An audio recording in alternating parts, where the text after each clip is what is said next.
तो भाई club football is back. जी हाँ दोस्तों, club football is back and that too with a bang. भाई जिस तरीके से क्लब फुटबॉल की शुरुआत हुई ना, वो वाकई में काफी काबिल तारीफ है।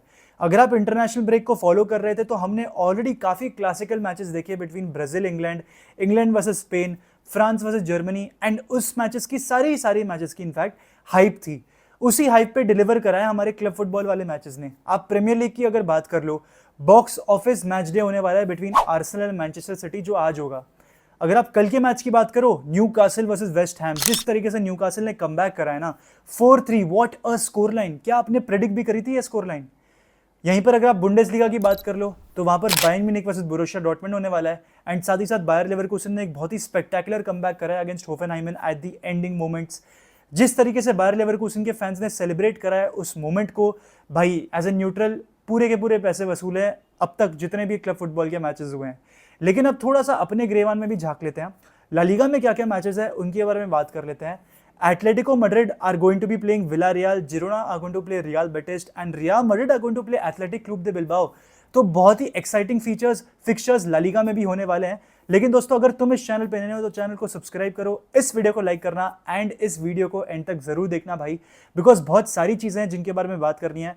Before getting into the match, before getting into the preview, मेरे को एक चीज के बारे में बात करनी है। तो भाई खबर ये निकल कर आ रही है कि नाचो और लूकस वास्केस को एक एक्सटेंशन मिल गया है। नाचो और लूकस वास्केस को एक नया कॉन्ट्रैक्ट ऑफर करने वाली है या फिर कर दिया है और एक्सटेंड कर लिया, यही खबर है बेसिकली।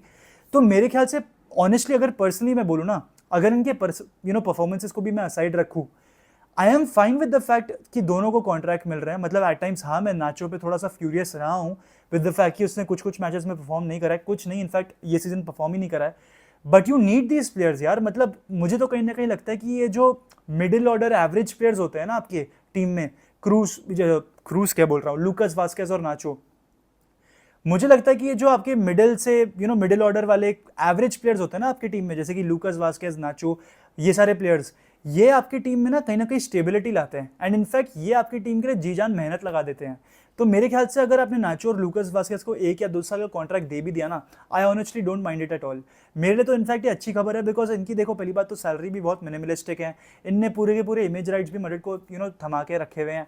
तो हर तरीके से मोर और लेस मड्रिड के लिए ही फेवर्स हैं। साथ ही साथ मोर और लेस तो ये प्लेयर्स डिलीवर ही करते हैं। नाचो ये सीजन इतना नहीं कर पा रहा है, बट ऑब्वियसली जो सैम्पल साइज है जिसमें नाचो को हम कवर करते हैं वो डेफिनेटली मैसिव है भाई। तो आई थिंक ये प्लेयर्स को रखना कोई खराब बात नहीं है। कहीं ना कहीं ये जो average players, not average but above average players, middle order वाले प्लेयर्स रहते हैं, ये आपकी टीम को स्टेबलाइज करते हैं, आपकी टीम में ना वो स्टेबिलिटी मेंटेन करके रखते हैं। एंड ये दो प्लेयर्स एक्सपीरियंस प्लेयर्स भी हैं, तो आपको अपनी टीम में एक्सपीरियंस प्लेयर्स रखने पड़ेंगे, बिकॉज कंपेरेटिवली आपकी जो स्क्वाड है वो थोड़ी सी यंग है। ठीक है, मतलब अगर आप देखो मड्रिड की recruitment specially in the past 4 to 5 years, आपने देखा होगा कि 22 या 23 साल की एवरेज एज के प्लेयर्स को हम रिक्रूट कर रहे हैं। तो हमारी स्क्वाड डेफिनेटली ऑब्वियसली जो आपने एवरेज स्क्वाड एज भी देखा होगा वो काफ़ी यंग हो चुका है, काफ़ी कंपैरेटिवली यंग है compare to the last 2 to 3 years. तो आपको ऐसे प्लेयर्स रखने पड़ेंगे जो कि कहीं ना कहीं आपकी टीम को वो एक्सपीरियंस भी प्रोवाइड करें एंड साथ ही साथ लॉकर रूम को स्टेबल भी रखें। तो I don't mind it at all कि नाचो या लूकस वास्केस को एक्सटेंशन दे दिया गया है। तुम्हारे क्या थॉट्स हैं with these extensions? Definitely do let me know. अब जरा बात करते हैं एथलेटिक क्लब दे बिल्बाओ के बारे में। मैं प्रीव्यू के बारे में बात नहीं करना चाहता, मैं इस क्लब के बारे में बात करना चाहता हूँ, बिकॉज पर्सनली मुझे एथलेटिक क्लब दे बिल्बाओ बहुत पसंद है। I will tell you how. ये पहली बात तो क्लब स्पेन के बास्क रीजन में ऑपरेट करता है, वहीं पर सिचुएटेड है, बिल्बाओ में सिचुएटेड है, जो कि बास्क रीजन में आता है। तो भाई एथलेटिक क्लब दे बिल्बाओ की जो पॉलिसी है ना, बहुत इंटरेस्टिंग है भाई। इनकी आप आउटगोइंग्स और इनकमिंग्स देखो। आउटगोइंग्स तो खैर सारी लोन डील्स या फिर फ्री ट्रांसफर्स ही होती हैं। इनकमिंग्स भी अगर आप ज़्यादातर देखो तो उतनी होती नहीं है इन द ट्रांसफर मार्केट। ये लोकल एरिया से प्लेयर्स उठाकर लाते हैं और उनको सड़क से उठा के स्टार बना देते हैं भाई। अरे लाएंगे, कहीं से भी लाएंगे, सड़क से उठाकर स्टार बना दूंगा मैं। सड़क मतलब लिटरली आप इनाकी विलियम्स को देख लो, निको विलियम्स को देख लो, ओहान सांचेत को देख लो, आप मुनियाइन को देख लो, इन सारे प्लेयर्स को एथलेटिक क्लब दे बिल्बाओ ने सड़क से उठाया और सीधा स्टार बना दिया है भाई। लिटरली इनकी ट्रांसफर पॉलिसी बहुत अमेजिंग है और बहुत ही यूनिक है। मतलब आप आज के डे पे मॉडर्न डे फुटबॉल में इतने क्लब्स को नहीं जानते जो कि ये फॉलो करते होंगे। These are probably some of the few clubs जो ये फॉलो करते हैं एंड ये बहुत ही ज़्यादा इंटरेस्टिंग है to look at. I think, मतलब मैं कहीं पे पढ़ रहा था, I am not entirely sure, correct me if I am wrong, मैं खुद ही अपने आप को करेक्ट कर दूंगा। केपा अरिज़ाबलागा की सेल के बाद से जो 80 मिलियन उन्होंने मतलब चेल्सी ने दिया एथलेटिक क्लब दे बिल्बाओ को, उसके बाद से जितनी भी एग्जिट्स हुई ना एथलेटिक क्लब दे बिल्बाओ में, they have all either been free departures और लोन डिपार्चर्स। मैं कंफर्म कर लूंगा इस चीज़ को, मैं श्योर नहीं हूँ, बट भाई अगर ये चीज़ है ना तो ये बहुत ही इंटरेस्टिंग चीज़ है। खैर ये तो खैर उनकी ट्रांसफर पॉलिसी के बारे में बातचीत हो गई। अब जरा उनकी टैक्टिकल साइड पे बात करते हैं। तो भाई मैं वापस जाना चाहता हूं टू द विक्ट्री एट सान मामेस, जहां पर हम जीते थे against athletic Club de Bilbao. Jude Bellingham ने बहुत प्यारा सा गोल मारा था, विनिशियस ने भी एक बहुत प्यारा सा गोल मारा था। गोल्स को हटा के, विक्ट्री को हटा के जरा टैक्टिकल साइड पे बात करते हैं। Athletic Club de Bilbao specially in the middle third operate करती है इन अ 3-4-3। जी हाँ दोस्तों, जहां पर उनके जो दो वाइड मिडफील्डर्स होते हैं ना, वो almost as full backs operate करते हैं, ताकि एट टाइम्स ये 3-4-3 से ना 5-3-2 बन जाए। जी हाँ दोस्तों, इनके जो वाइडर मिडफील्डर्स है ना, वो ट्रांजिशन में फुल बैक्स बन जाते हैं, डिफेंसिव ट्रांजिशन में फुल बैक्स बन जाते हैं, जहां से उनको ज्यादा स्पेस मिल जाती है टू स्टार्ट अ बिल्डअप। अभी साथ ही साथ मैं तुम्हें ये भी बता देता हूं कि इनके जो मिडफील्डर्स सॉरी जो इनके अटैकर्स हैं, वो मिडफील्ड में आके एक सेपरेट ब्लॉक बना देते हैं। मैंने 5-3-2 की बात करी। जो इनकी मिडफील्ड थ्री होती है ना, वो सेंट्रली इतनी बड़ी ब्लॉक बन जाती है और इतनी नैरो रहती है कि आपको कहीं पे भी स्पेस नहीं देते एथलेटिक क्लब दे बिल्बाओ। अगर आपको ये फोटो दिख रही होगी, आप क्लियरली एम्फोसाइज कर पा रहे होगे कि इन्होंने वाइड में कितनी स्पेस छोड़ रखी है। इनकी कॉम्पैक्टनेस देखो, विनिसियस जूनियर के लिए एक जरा सा भी मौका नहीं छोड़ा। मतलब आप लिटरली देखो, Vinicius junior is one of those player जो कि बॉल लेके ड्रिबल करना प्रेफर करता है, बॉल लेके एक तरीके से प्रोग्रेसिव प्ले करना प्रेफर करता है, लेकिन विनिशियस को लिटरली बैक पास करने पे मजबूर कर दिया। इस तरीके से एथलेटिक क्लब दे बिल्बाओ अपना सेटअप रखती है भाई। मतलब एकदम नैरो डाउन कंपैक्टनेस, एकदम रिजिडिटी रखती है। एंड अर्नेस्टो वेल्वर्दे और एंचेलोटी लिटरली विपरीत कोचेस हैं, ऑपोजिट कोचेस हैं। यहां पर एंचेलोटी प्रेफर करता है प्रैग्मेटिज्म। एंचेलोटी प्रेफर करता है कि यार मैं मेरे प्लेयर्स को फ्रीडम दूंगा, पोजिशनल फ्रीडम होगा मेरे प्लेयर्स के पास। वहीं पर अर्नेस्टो वेल्वर्दे अपनी टैक्टिक्स पे रिलाई करता है, अपनी पोजिशनल रिजिडिटी पे रिलाई करता है। ये मैंने मिडिल थर्ड की आपको जरा इनकी पूरी चिट्टा किट्टा आपको बता दिया। 3-4-3 में लाइनअप करते हैं। Defensive half of the game में 5-3-2 बनते हैं, लेकिन offensive half of the game में ये बहुत इंटरेस्टिंग है। Offensive half of the game में पता है ये लोग क्या करते हैं? ये लोग है ना इतने डेंजरस हैं, इतने अग्रेसिव हैं कि ये पासेस मिस पास कर देते हैं। इनके जो रन्स होते हैं वो एकदम मिस टाइम्ड रन्स होते हैं, मिस टाइम्ड पास होते हैं और मिस टाइम्ड शॉट्स होते हैं भाई। लिटरली हर चीज मिस टाइम्ड ही होती है इनकी अटैक में।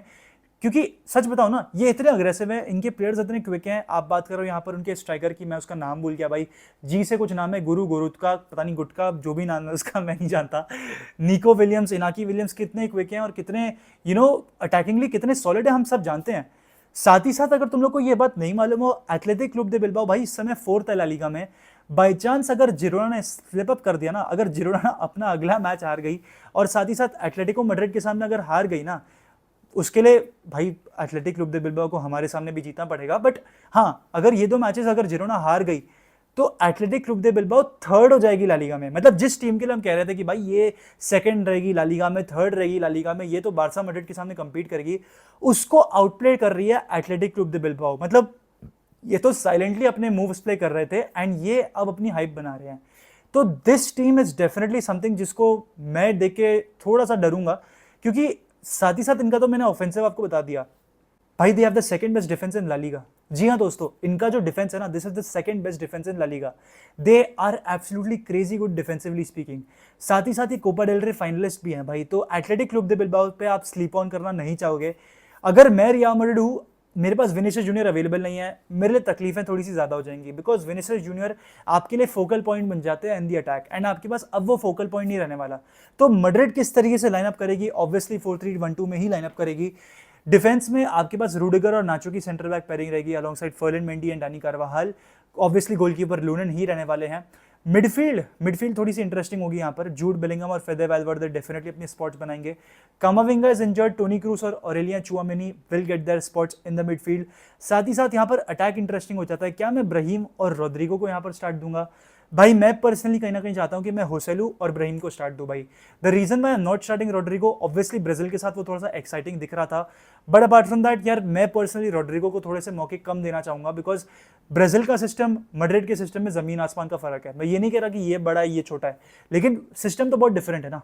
तो रोड्रिगो ये सिस्टम में उतना क्लिक नहीं कर रहा है, आपको मौके देने पड़ेंगे to Joselu, to Brahim, for these kind of matches. I think अगर कुछ बात नहीं बन पाती है तो फिर आप रोड्रिगो को लेकर आ सकते हो फ्रॉम द बेंच। आर्दा गुलर जैसा भी ऑप्शन आपके पास अवेलेबल है। तो भाई ये एक तरीके से मैड्रिड की सिचुएशन है इस समय। ऑब्वियसली मैड्रिड के पास इंपॉर्टेंट गेम्स हैं जो अपकमिंग जो 5 गेम्स हैं वो बहुत ही बड़े बड़े गेम्स होने वाले हैं आपके लिए, बिकॉज एट बर्नाबाउ आप मैन सिटी को फेस करोगे, आप बारसा को फेस करोगे और आप एथलेटिक क्लब दे बिलबाओ को फेस करोगे।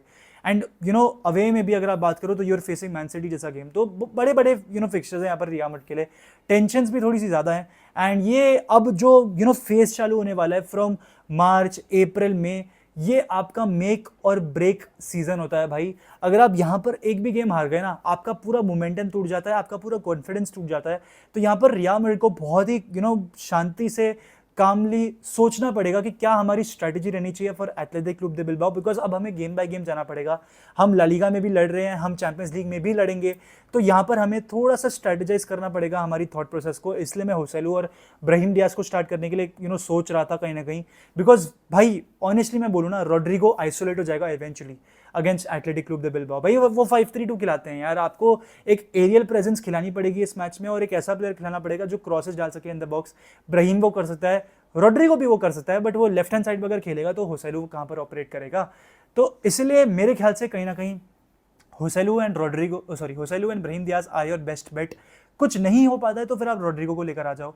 तो मोरलेस तो भाई यही रहने वाली है सिचुएशन। अगर प्रेडिक्शंस की बात करनी हो, आई थिंक ये गेम ड्रॉ होगा, आई थिंक ये गेम 1-1 ड्रॉ होगा। इंटरनेशनल ब्रेक हमेशा से रियल मैड्रिड के लिए भारी साबित होता है। मेरे ख्याल से जो फॉर्म हमने सडनली पकड़ा था बिफोर द इंटरनेशनल ब्रेक, वो कहीं ना कहीं हमें टूटते हुए दिखेगा, तो वो भी एक वरी है मैड्रिड के लिए। बट दोस्तों, जितने भी लोग हमें अब तक एंड तक देख रहे हैं, प्लीज़ इस चैनल को सब्सक्राइब कर देना, वीडियो को लाइक कर देना। एंड हाँ, इस मैच का वॉच अलॉन्ग होने वाला है 12 बजे रात को, definitely do tune in. And with this हाला मदरिद इना नमाज हस्ता अल फिनाल वामुस रियल।